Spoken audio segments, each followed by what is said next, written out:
সিঙ্গাপুরের উদ্দেশ্যে সোমবার ইনকিলাব মঞ্চের মুখপাত্র ওসমান হাদিকে নেওয়া হয়েছে হজরত শাহজালাল আন্তর্জাতিক বিমানবন্দরে।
ইতোমধ্যেই তাকে বহনকারী বিমানটি বিমানবন্দর ছেড়ে গেছে।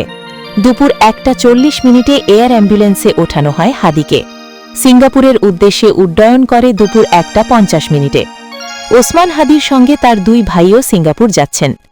রোববার প্রধান উপদেষ্টা অধ্যাপক ড মোহাম্মদ ইউনুসের নির্দেশে সংস্কৃতি উপদেষ্টা মোস্তফা সারোয়ার ফারুকী, প্রধান উপদেষ্টার স্বাস্থ্য মন্ত্রণালয় বিষয়ক বিশেষ সহকারী অধ্যাপক ড মোহাম্মদ সাইদুর রহমান, এভারকেয়ার হাসপাতালের বিশেষজ্ঞ চিকিৎসক ড জাফর ও ওসমান হাদির ভাই ওমর বিন হাদির মধ্যে এক জরুরি কল কনফারেন্সে হাদিকে সিঙ্গাপুরে পাঠানোর সিদ্ধান্ত হয়।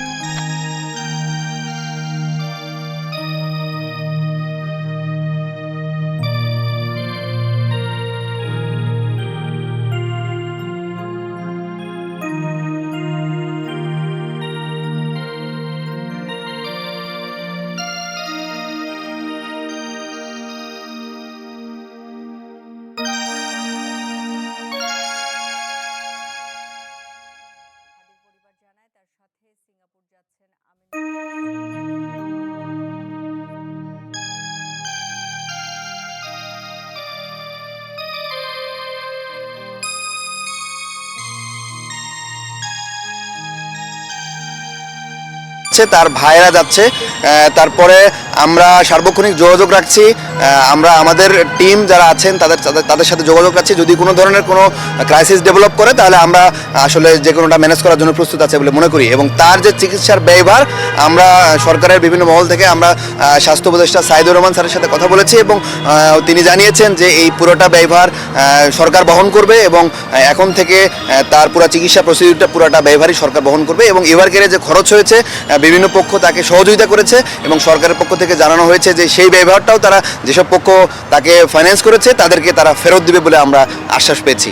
মেডিকেল বোর্ড অফিসিয়ালি হ্যান্ডওভার করেছে এভারকেয়ারের টিম সিঙ্গাপুরের থেকে যে ওইখানে এক্সপার্টরা এসেছেন তাদেরকে হ্যান্ডওভার করেছে। বাংলাদেশ থেকে কোনো ডক্টর তার সাথে যাচ্ছে না।